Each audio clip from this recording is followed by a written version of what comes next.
So, good morning and welcome to the Media and Communication Training session. Very excited about this. It's my passion. It's what I do for a living. And what I love is to tell people that in the context of a local church, communication or media isn't a support to ministry, where we've seen it evolve over the years. It has become one of the most critical ministries in the life of a church. And so while worship is important, and I'm sure everybody will contend for their own ministry areas, none of it can happen without it actually being presented or packaged or put together in some way that touches media or communication. A pastor can't even get up without his scriptures going up onto a screen in a slick, coordinated, professional way without a media communication ministry, right? And so over the years, we've seen that a vision of a set elder and a lead elder and the vision of the eldership team being really well articulated and communicated clearly through and at scale through a ministry of a media and communication team. And so it actually needs to stick on us this morning that we're not here to learn how to be cool media tech guys. We take the responsibility and shift our focus into the space of saying it is critical for the vision of the church to be communicated clearly, succinctly through the channels, the platforms that God's given us, right? And so it's important for us to realize that whatever we're producing, whatever we're putting together, whatever we're packaging is intended to multiply what God had planted as a seed through a message, through whatever it is. We're going to look at those different things. But my starting point is a really strange one. It's about Jesus. Strange starting point. But I like to look at Jesus and say, how did you communicate, Lord? And so for us, in our context of being part of a media and communication team, is that I've learned that we don't get influenced, impacted, led by our culture around us, because very quickly we can be chasing after every trend, we can be chasing after this, we can do this, we can do that. Why? Because the culture around us is doing it. I don't see Jesus doing that. He was effective in his communication, and he did it really well. And one of the things I love about Jesus and his style of communication is that he asks questions. Go back to a lot of the way that Jesus engaged. It was, let me ask you a question. This, that. He used questions to reveal people's hearts. He used questions to engage thinking. He used questions to invite participation. And so one of the best ways that I feel like we can communicate effectively is ask questions. And I mean, you can think about platforms, you can think about this, but even if you think about a life group or a home group leaflet, which is part of media and communication, ask questions. Engage with people through questions, right?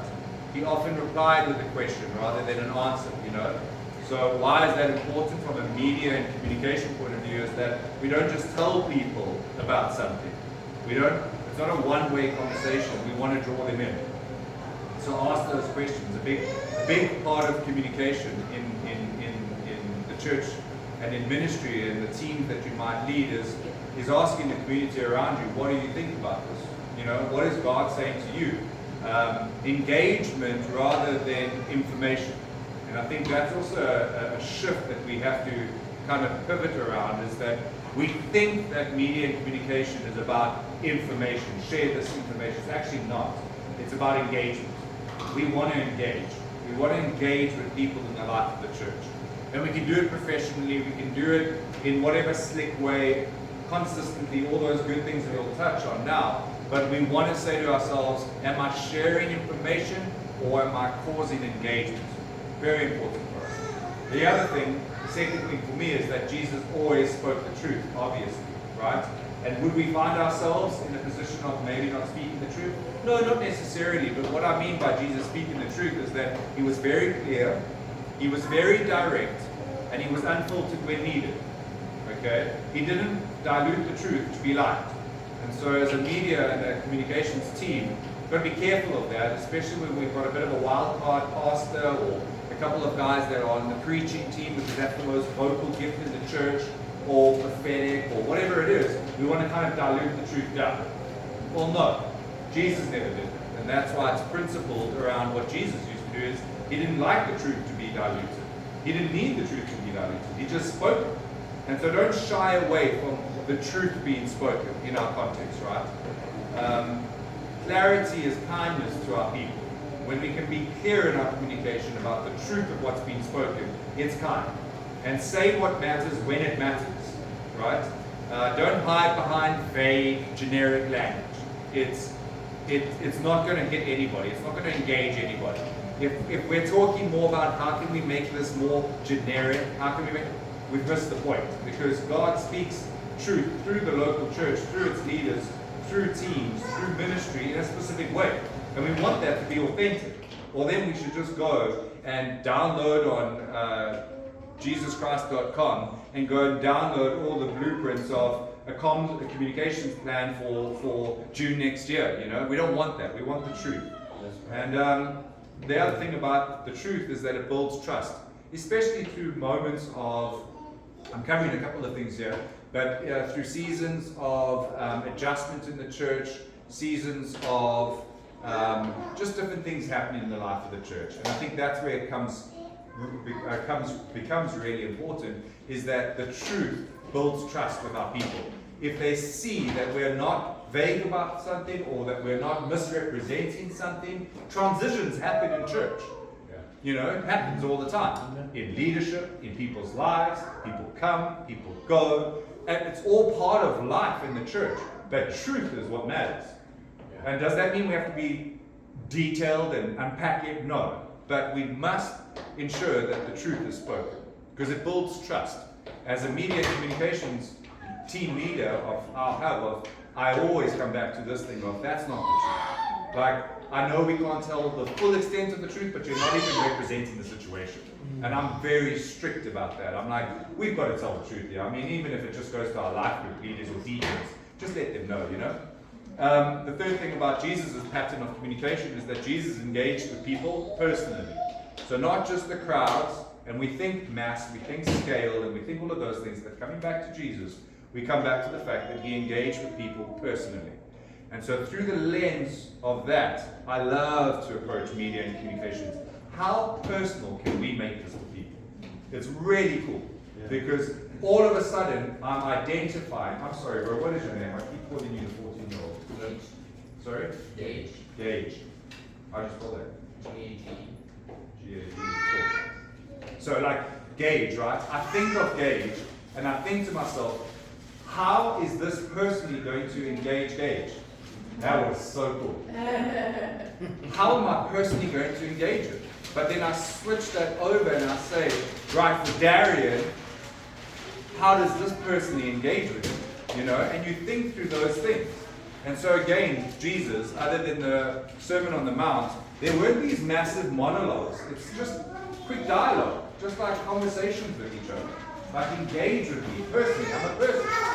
When you go onto somebody's social media feed, or if you see their announcements, or you see different things in the life of the church, when there's a lack of a personal engagement, again, it just becomes really generic. It's just like, we might as well have just downloaded on ChatGPT, this, that, or the next thing. It's like, it's just, get real. Do you know what I mean?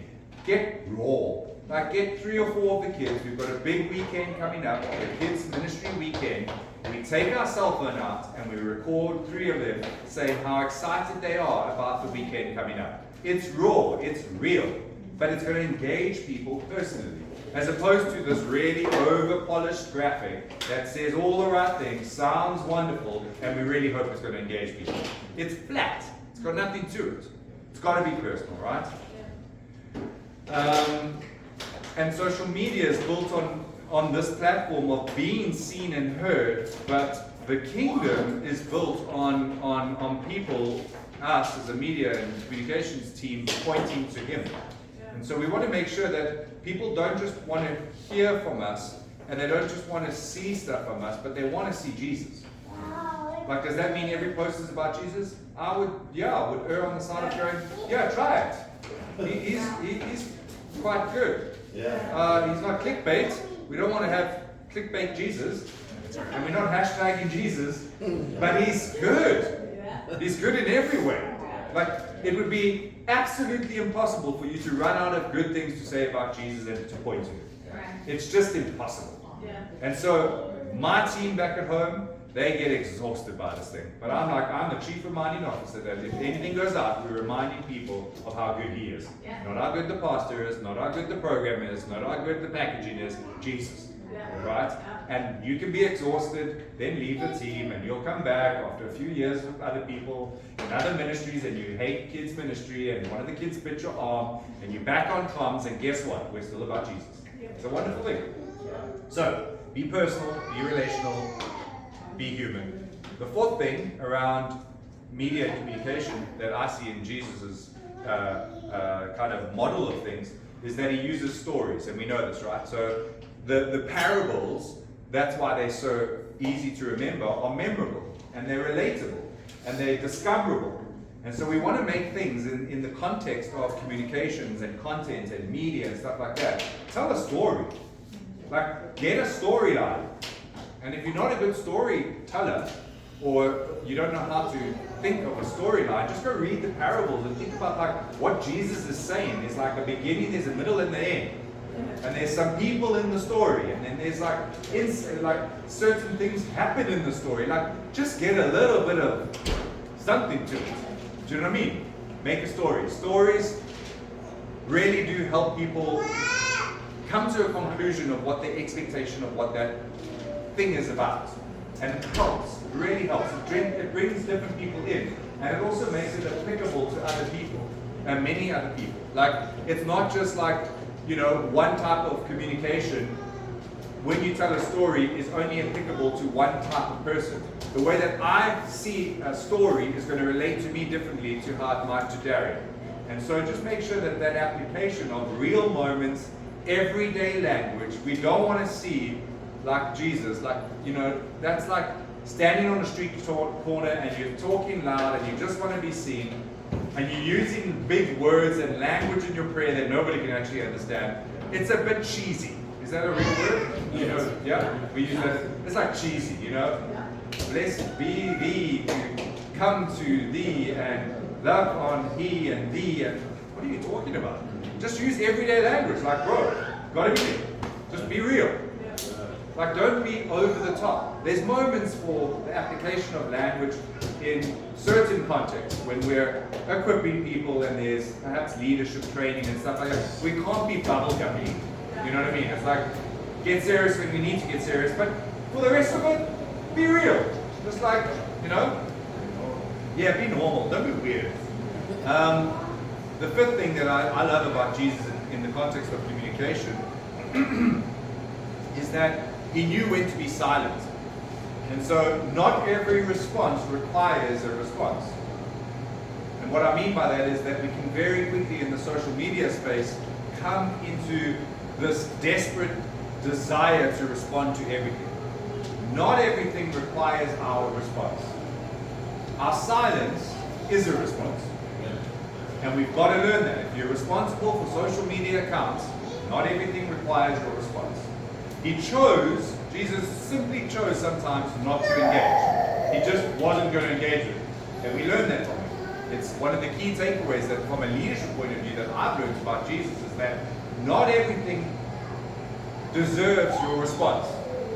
And equally so, not everything deserves airtime. What I mean by airtime is like, just because it's happening doesn't mean that we have to give it airtime. And there's something of a God kind of gatekeeper role that as a media and communications team under the accountability and submission to the eldership team that we play with what people hear and see.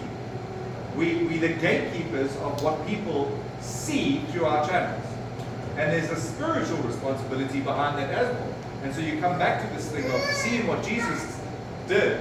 And he's saying, no, actually not everything deserves my time, my airtime, not everything deserves my response. I'm going to settle on the fact that we're okay with that, right?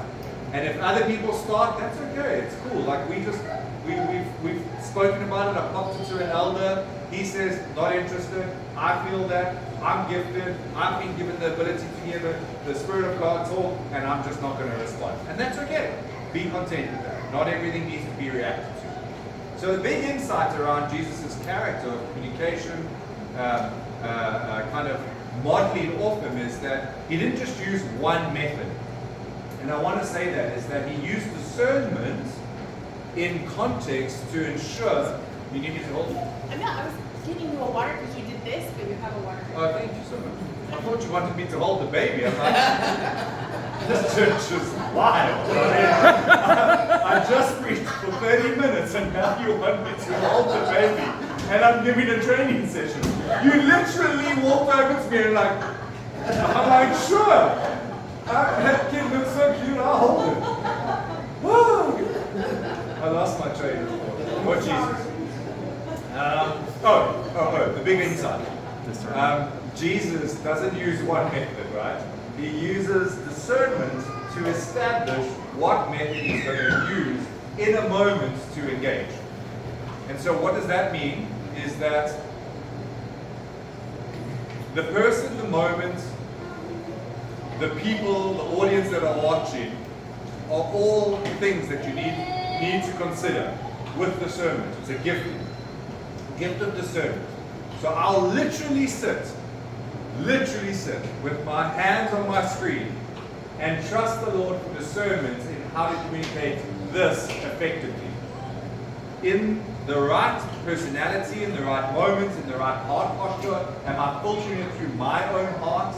Or am I separating myself from it for a moment? Sometimes I'm too close to something and I'll say to one of my other elders, bro, I'm too close to this. Why? There's context, don't need to explain it. We'll bring up a whole bunch of stuff. I had a fight with that elder's wife. It was terrible. It happened 9 years ago, but we love each other now, but I don't want to go back there. And every time I touch the ladies' event, the same thing happens, and I don't want to do it. Because we start talking textures, and I don't have time for texture talk. So then another little kind brother comes along, he's like, I'll be the ladies' event communicator. I'm like, I love you. Thank you. And it's not anything against ladies' events ministry, it's just choose your moments.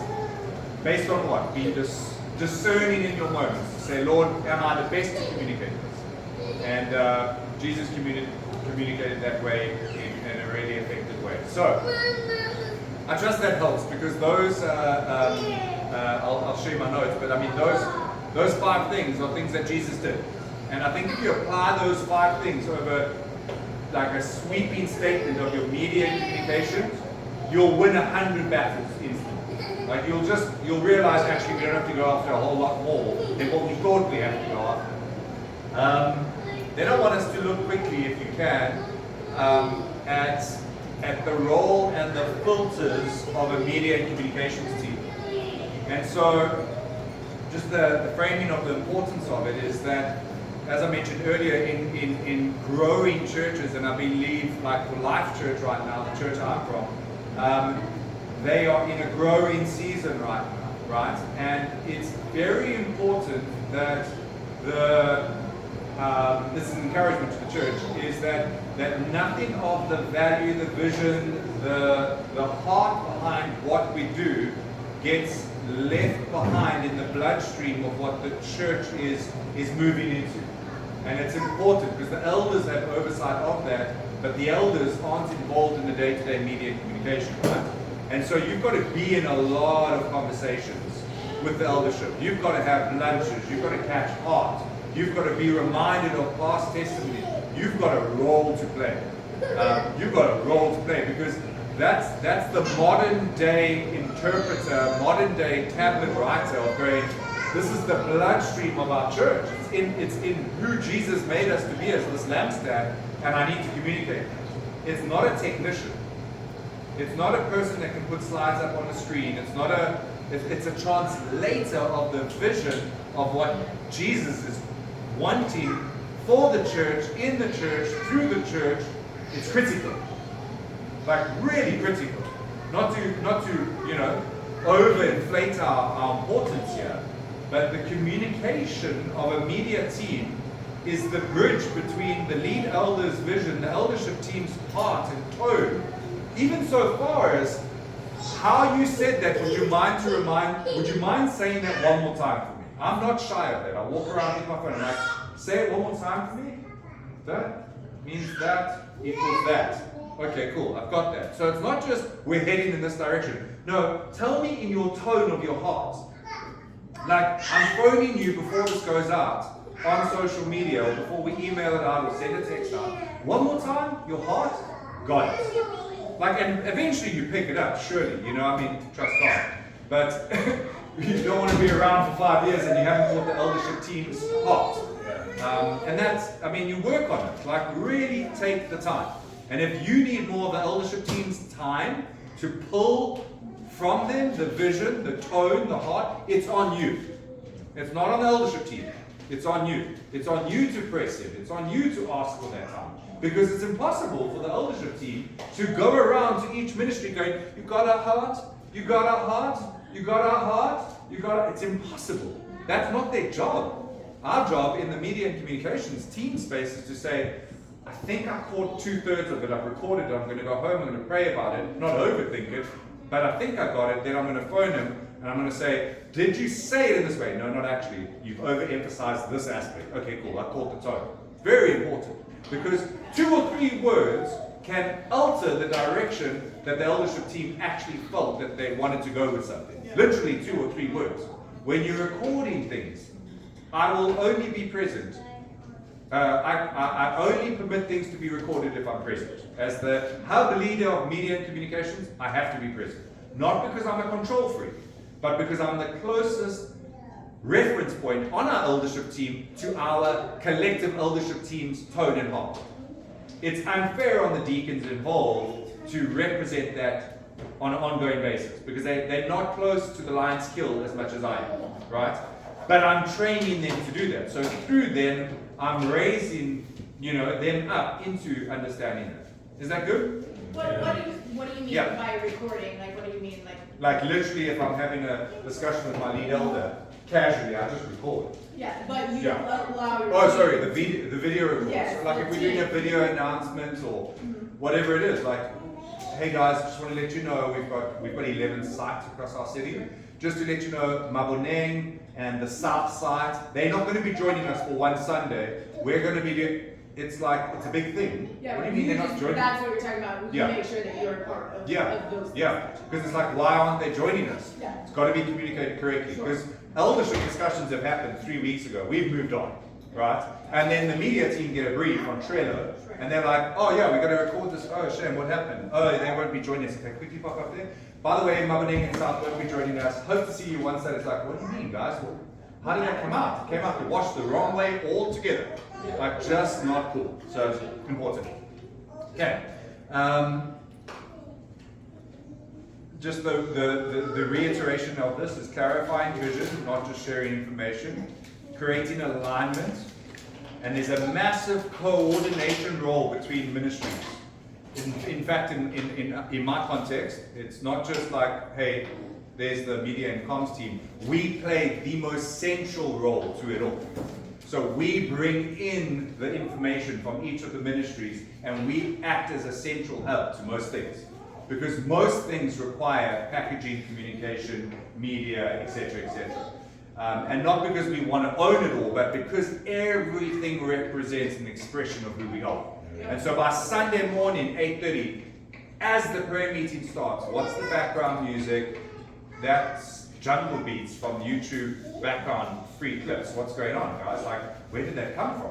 To why have we got the screen? We've got visitors walking in, they don't know the prayer meeting time. It's all part of media. It's like we've got half an advert up on the screen. It's like, why? Why, guys, just put it up. Like, get the screen up, you know what I mean? So it all fills into it. To who's the first guy on the microphone? You're not checking the microphone as you get up there, guys.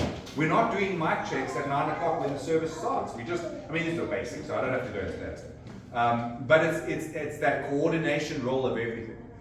To the point that in my own context, I lead the hub leaders briefing meeting at 8 o'clock in the morning. I lead it so that because we are aware of all the different moving parts, we've got DNA, which is where you catch our heart and our vision and stuff like that. There's a new manual that's been printed. You wouldn't know about that because we didn't have the time to tell you.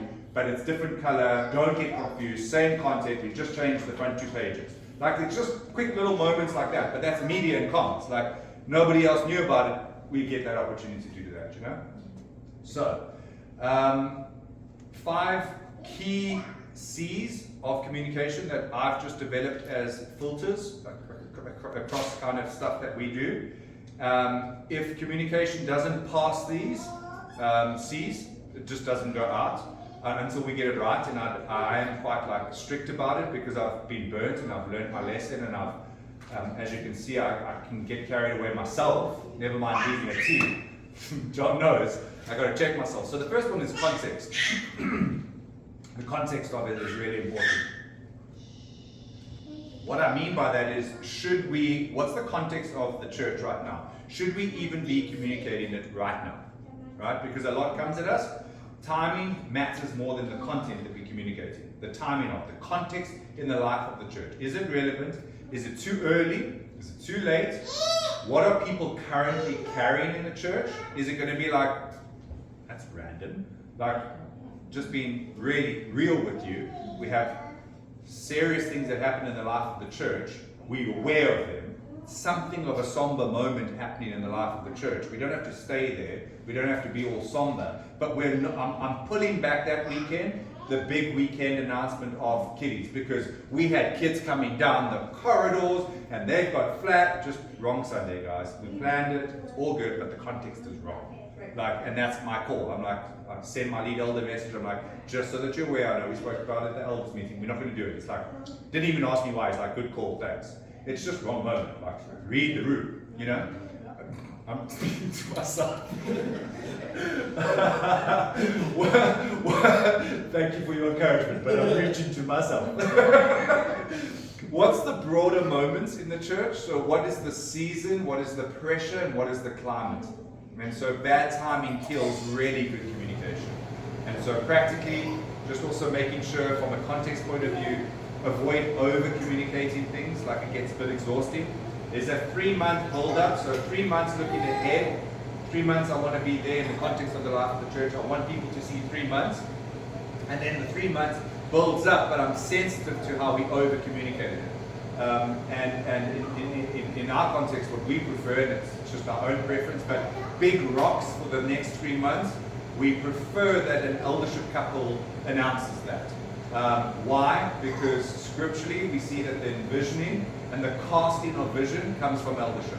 And it's really good for the church to hear new big rocks, and it's better received from eldership, I found, then not that it discredits or discounts anybody else, but an announcement team or deacons or whatever the case is, or serving team ministry, they can be the reiterators of it.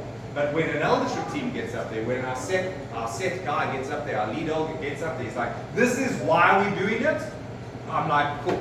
Takes 50% of the load off it. Why? Because people buy into leaders. They buy into leadership leading people. That's why we have leaders. So, trust your build-up is enough. Don't panic that you feel like you have to remind constantly we haven't done enough. Sit with some people on your team and say, right, cool, we've got 3 key moments of communicating this. This is how we're going to do it, and we're leaving it there. Drip feed it through different channels, make sure that we've got everything covered, and we should be good. Respect people's attention, right? So in the context of a church on a Sunday morning, respect how much people are taking in. Again, back to the principles of like last night, I'm like, the context was wrong to have a teaching moment. The Lord was dealing with something. We were contending with something. I know it's not media and communication, and that's more preaching, but it's just like respecting people where they're at in the attention space. We can't go in on a Sunday morning with like 15 announcements like you've lost it. I mean, you've just too much. Over-communicated, over-information, too much overload, just because something gets attention doesn't, just because something needs people's attention doesn't mean that it's valuable to everyone.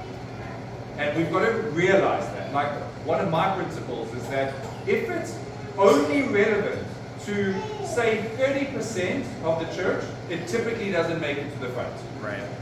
And it's a good margin for us. And then everyone's like, how did you read the 30%?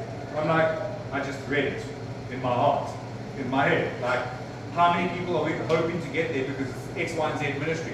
8. I'm like, yeah, it's 400 people in the church. Like, you know what I mean? It's like, could you pop that out on a text message and you'll be fine, I promise you. We'll put it on the email and you're going to be good. But a whole segment, an 8-minute segment around a grief course, as important as what I say, I know it is, and I want to be there, it's not going to, you know what I mean? We have 8 people that have etc. So it's just, there's all these different things that through a media and communications lens, you have the responsibility to make sure that you are stewarding it. And the eldership team are looking back at you with that equal responsibility, equal reliance. They're relying on you. And they can't always do the cross-check. You know, the amount of times that they need to do cross-checks, like I said, across different ministries, they'll exhaust themselves. It's our responsibility to read it and go, oh, yeah, no, not going to happen. And not making a call above them, submit it, are you good with this? 100%, good call, you know. Second C is centralize. So we spoke about this, centralize, and that's why I've always seen that work really well from a media and communications point of view, is that you have multiple voices equals diluted clarity. And that's where it gets a little bit concerning. Like you've got this one ministry, you've got this elder, you've got this thing going out, you've got life group leaders talking about this. It's like, whoa, whoa, whoa, whoa, whoa. Those are multiple voices equals diluted clarity. And so the solution is centralize. Not control, centralize. Different, right? But get disciplined in centralizing.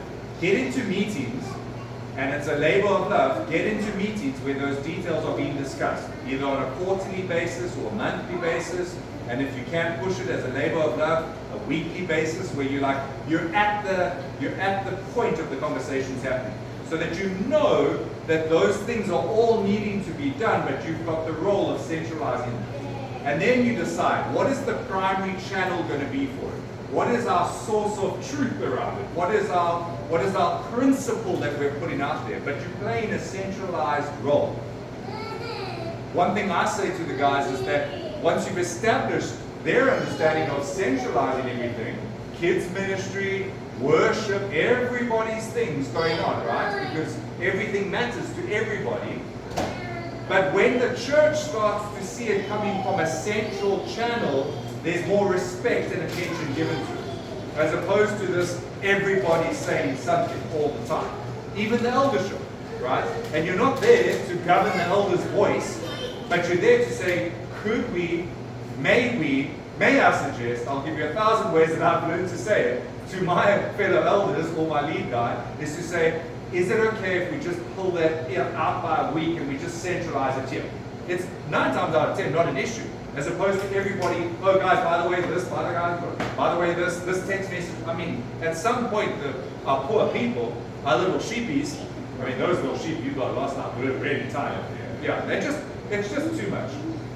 That centralization role, one quick thing to touch on there, is that it must be internally realized. Internal before external, right? And that's important from a heart point of view, vision point of view. Sometimes we've had to pull something back because internally it wasn't realized in a way that it was supposed to be, and it went external, and it's like, guys, we didn't check this internally. Especially when we're partnering with churches, especially when we're opening our doors, it's men's events, and it's going to be this. Guys, socialize the idea internally first. Because there's nothing worse than people going, I believe your church is hosting a men's camp. And you're like, what are you talking about? Bro, what are you talking about? I've never even heard of it. We don't want our people finding out about stuff that we're doing on Instagram before they've even heard about it. So principle, internal before external. Leaders must hear about it first. Again, internal before external. Leaders must understand why we're doing it before it gets outside, right? Leaders must be able to repeat it. So our big rocks, we catch our lead elder's heart on it, the eldership team's heart on it, and we say, right, that's the heart. Go to another person, go to another leader in the church, and you say, why are we doing this? Blah, blah, blah, blah, blah. That's not really why we're doing it at all. Say, for example, we're going to do an alpha course. Random example. We do an alpha in 2027, twice a year. Why? Why are we doing alpha? If leaders can't repeat that, we've missed the boat, right? So, confused leaders create confused people, and we don't want that. Third thing is consistency. Third thing is consistency. And I know these are basics, but I mean, they're just filters. Can people rely on us? If we say we're going to communicate effectively and consistently, if we have something that goes out on a Tuesday, let it go out on a Tuesday every week. It's just a principle of respect for people because people do look out for it. That consistency matters. And communication is all about forming habits, right? If you get into this thing of an eldership team casting the vision for the next 3 months, the church starts to buy into that habit. They go, oh yeah, on this Sunday, it's the beginning of the next quarter. Our eldership aren't going to envision us. You're forming a habit. And all of a sudden, you're like, hold on, let's keep the kids in the church. Don't let them out. I want the kids to also catch the heart here. Everybody in, family meeting, right guys, for the next 3 months, we've got our camp, we've got this, and we've got that. This is why we're doing it. 1, 2, 3. That's why we're doing it. All good? Great, let's go. And those kind of things form habits of inviting people along on the journey, as opposed to randomly, by the way, it's the women's event this month, just doesn't help, right? Predictability builds trust. If people can predict what you're going to do in the communication space, it really builds trust. So think about your rhythms, think about the day, the format, think about the tone, think about your wording, think about your phrasing. All those kind of things are important. Rhythms are important to people. You can't go out one day with this tonality that's like, say for example, super emoji heavy text that goes out like, we're happy, smiley face, next thing, sunshine, next thing, like whatever, like a little piggy's face, whatever it is. Like that's a tonality of communication, right? The next message that goes out, dear beloved brothers and sisters, in Christ we come together on this wonderful new week. Like that predictability of the tone is really important to people. Because then it feels like they are hearing the same voice. And that's what we as media and communications people want to do, is we want to kind of ensure that it doesn't matter who's sending the text out or who's communicating it, or whether it's an announcement on a Sunday, it has the same format, the same heart, the same wording. That's why you get people say in a phrase sense like, that's not us. Because you can pick it up. I can even already pick up what's you as Lifehouse and Life Church and what isn't. I can pick it up in the tonality, that's not really you guys. Like you pick it up, you start to pick up a DNA of people, you know? So, same phrasing, same kind of expressions, hold tight to the calling and hold tight to the vision, but also lightly to the expression. So don't be like, oh, we'll always do it this way. What I'm trying to say is, hold tightly to why we do it this way, but loosely to the expression of it. It's really important, because then you just become quite dry and boring. So, people don't engage with random. They don't engage at all with random, they engage with rhythms. If things are random, people will not engage with them. But if you set up a rhythm, people expect that rhythm to be there. And that's a currency. Our fourth one, then we're going to land. The question is this worth people's attention? Attention is one of the most valuable currencies of today. People's mind space, what they hear, what they see. The minute I pick up my phone, I'm contending for one of the most valuable currency of today, which is people's attention. And so we must steward that with great responsibility of, does this deserve people's attention? I am super critical of what gets announced on a Sunday morning through this lens particularly of, is this worth people's attention?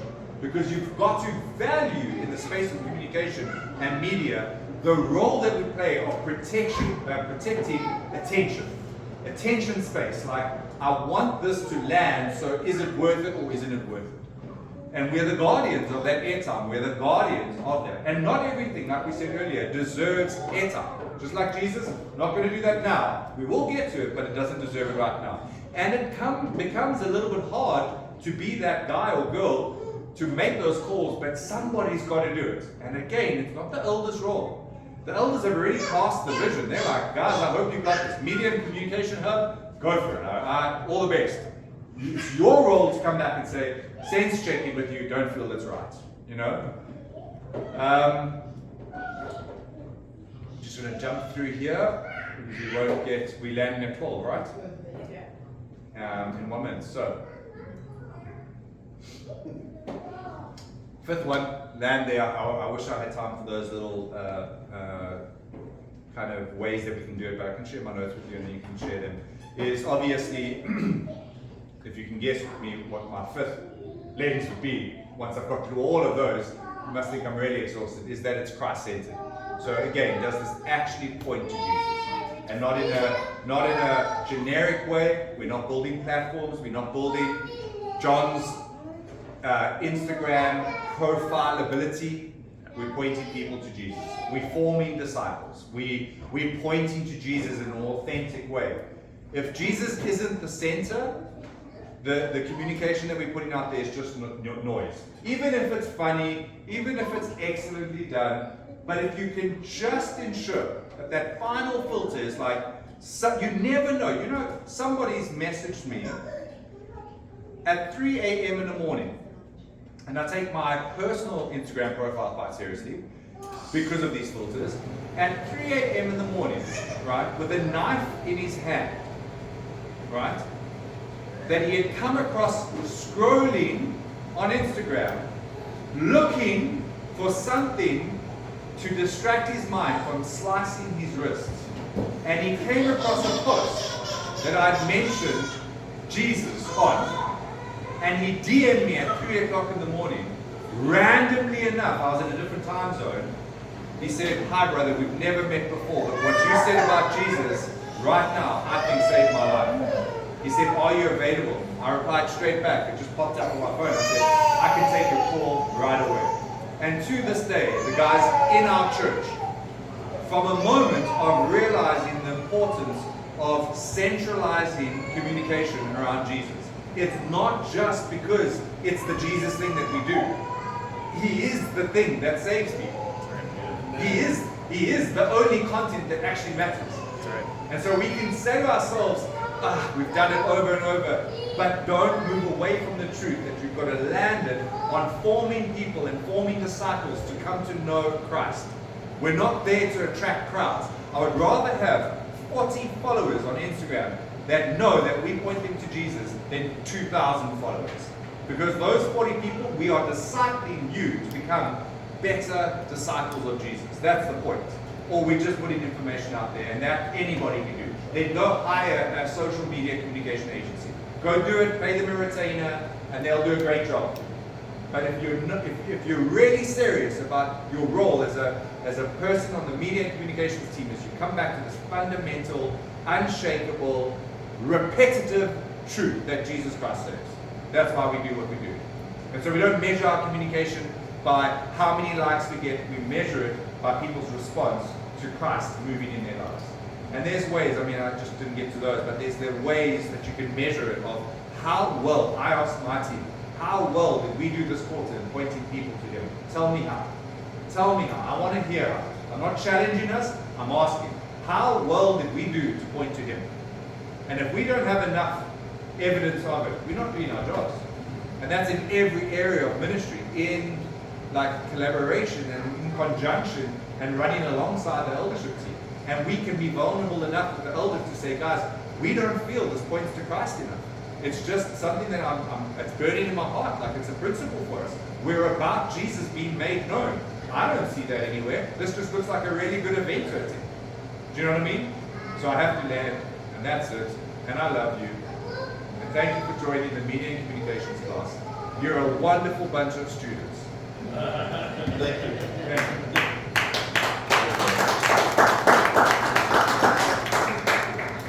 We ended on time. We are the best. What did you say, 45 minutes? You have 1 minute to spare. Good job.